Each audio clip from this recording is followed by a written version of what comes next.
Greetings, folks. Welcome back to Team Forbidden. For those of you who don't know, I'm Team Forbidden's one and only not-so-senior citizen, the Old Man. And today, we're going to be doing some deck profiles. First off, we're going to be doing Rikka's. So, for Rikka's, we're starting with 3 Rikka Petals. Rikka Petals effect. During your main phase, you take 1 Rikka monster from your deck, except Rikka Petal, and either add it to your hand or send it to the graveyard. Also, you cannot special summon for the rest of the turn, except plant monsters, during your opponent's end phase. While this card is in your graveyard, if you control no monsters or all monsters you control are plant monsters, you can special summon this card. You can only use each effect of Rikka Petal once per turn. And then next up, we have 3 Primula, the Rikka Fairy. Primula's effect: if a monster you control is tributed, except during the damage step, you can special summon this card from your hand in defense position. And then you can also target up to 2 plant monsters you control, increase their levels by 2 until the end of this turn. And you can only use the effect of Primula once each. And then 3 Voodoo, the Rikka Fairy. Her effect: it allows you to tribute 1 plant monster to special summon her, and then if this card was normal summoned or special summoned by the effect of a plant monster, you can search a Rikka spell trap from the deck to the hand. And each of those effects can be used only once per turn. Next up, we have just 2 Rikka the Rikka Fairies. Rikka's effect: when an attack is declared involving another plant monster you control, you could tribute this card from your hand or face up on the field. That monster you control gains 1,000 attack or defense until the end of the turn.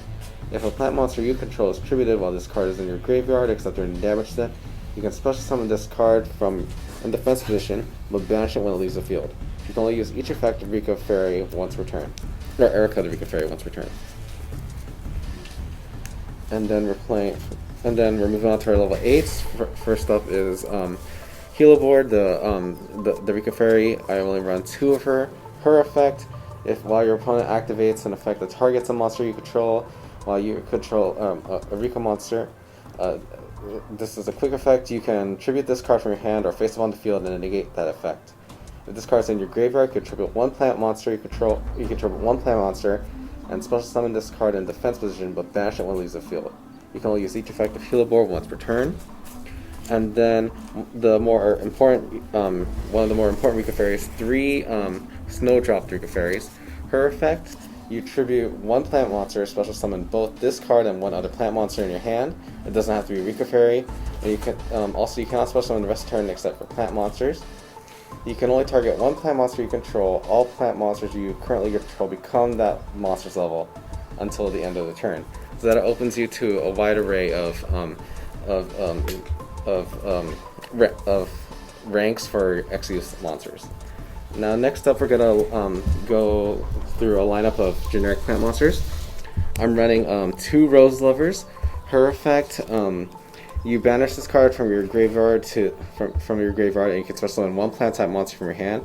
If you do, it's unaffected by your opponent's trap effects this turn, and you can only use the effect of Rose Lover once per turn. This is really good if you have 1 for 1 in your hand, so that you can discard this, and then you can special summon Rikka Petal from your deck. So, and then once you cycle through Rikka any sort of pattern, once you're at a stopping point, you can use Rose Lover's effect from the graveyard to extend. And then next up, we have 3 Evil Thorns. Evil Thorns effect: you can tribute this card and inflict 300 damage to your opponent and special summon up to 2 Evil Thorns from your deck in face of attack position. Those monsters' effects cannot be activated. So this is more to get extra bodies on the field for your tribute fodder, or to help you go more into your Xyz or Link plays. And then next up, we have 3 Lone Fire Blossoms. You tribute Lone Fire Blossoms, special summon any plant monster from the deck. 1 Giga Plant, and then 1 Rosaria the Fallen Angel. Their effect: you It cannot be normal summoned or it cannot be normal summoned or set. Must be special summoned from the hand by banishing 2 level 7 or higher plant type monsters from your hand, and 1 from your hand, 1 from the graveyard. And once returned during the main phase, you can negate all the effects of all other face-up cards currently on the field. Next, we're moving on to our spells. 3 Rikka Glamours. This is your searching card, so the full effect. When you activate this card, you can also tribute 1 plant monster and add 1 Rikka monster from your deck to your hand. Then, if you tribute a monster when you activate this card, add 1 plant monster with the same original level as that Rikka monster, but with a different name from your deck to your hand. You only activate 1 Rikka Glamour per turn. Next, just 1 Rikka Flurries. Rikka Flurries effect. If a Rikka monster you control is tributed, except during the damage step, you make your opponent tribute 1 monster they control, their choice, and you can only use this effect of Rikka Flurries once returned. Once returned during your opponent's end phase, if you control a face-up non-plant monster, destroy this card. And then next, 2 Solar Nutrients. Solar Nutrients effects. Oops.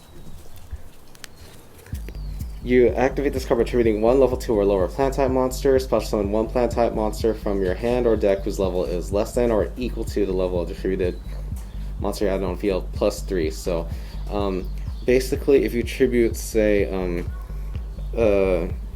basically you tribute, well, in this case I only have level 1 monsters, I don't have a level 2 monster to tribute this, but I can potentially summon anything less than level 4. So I could tribute, say, Rose Lover or Rikka Petal to special summon Lone Fire Blossom. And then next is Rose Bell of Revelation. Rose Bell of Revelation's effect: you add 1 plant monster with 2400 or more attack from your deck to your hand.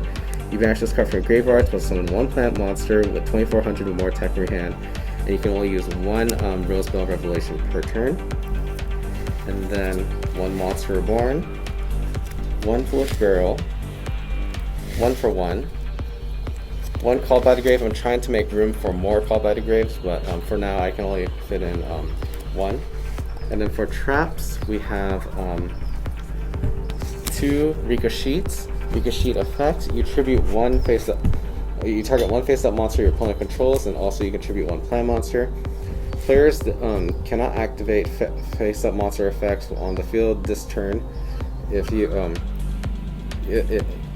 they cannot activate that face-up monster's effect on the field this turn. And then if you tribute a plant type monster when you activate the effect, you take control of that monster until the end phase.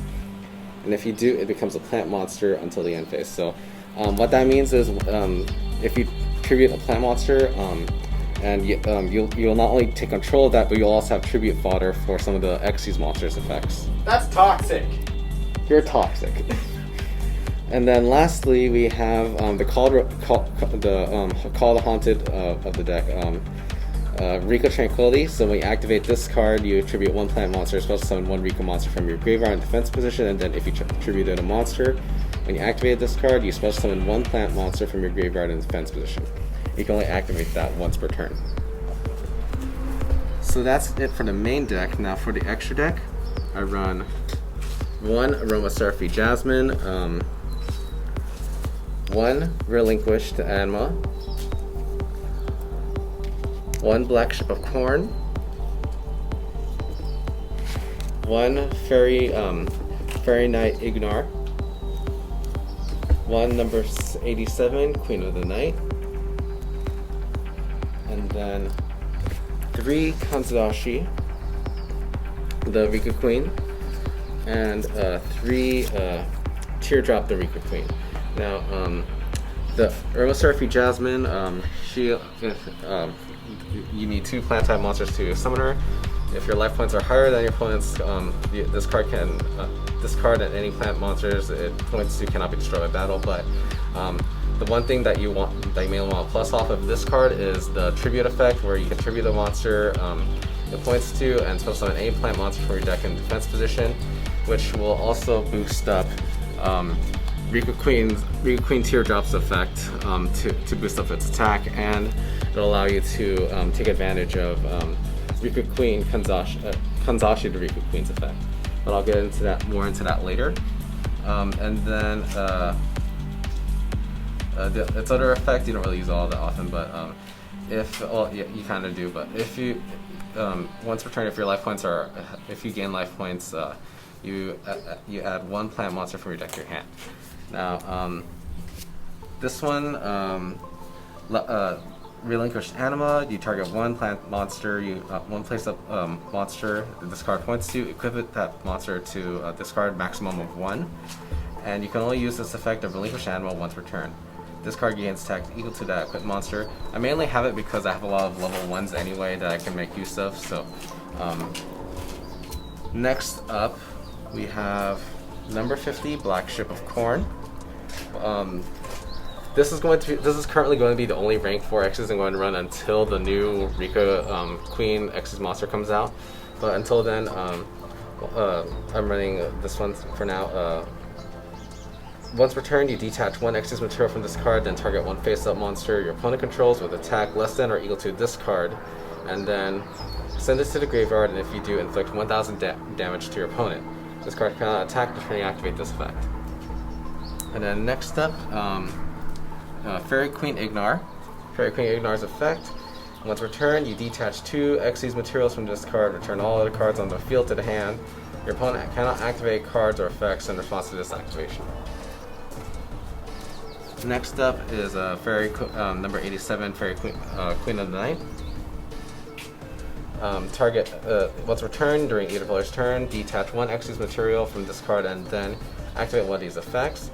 Target one spell or trap card your opponent controls while this card is face up on the field. That said card cannot be activated. And then its other effect, target one plant monster on the field, change that target to face down position. And the third effect, target one face-up monster on the field. That target gains 300 attack. So now onto the main Xyz, the main Rikka Queen Xyz. First one we're going to go over Kanzashi. So Kanzashi's effect: if a monster is tributed, except during the damage step, detach one material from this card, target one monster in either player's graveyard, and special summon button gains effect, and it also becomes a plant monster, so even more tribute fodder for you to take advantage of during your opponent's turn.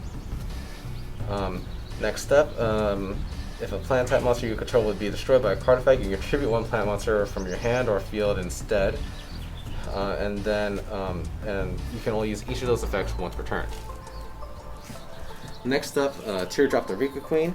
Detach one Xyz material from this card, then target one monster on the field, tribute it.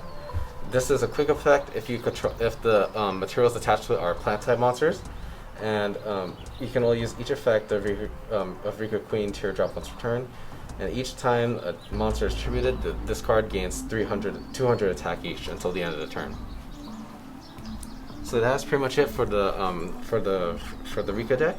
I hope you enjoyed that, and if you have any suggestions on how I can improve this deck, we greatly appreciate it. And as always, if you want more content like this, please like, comment, and subscribe.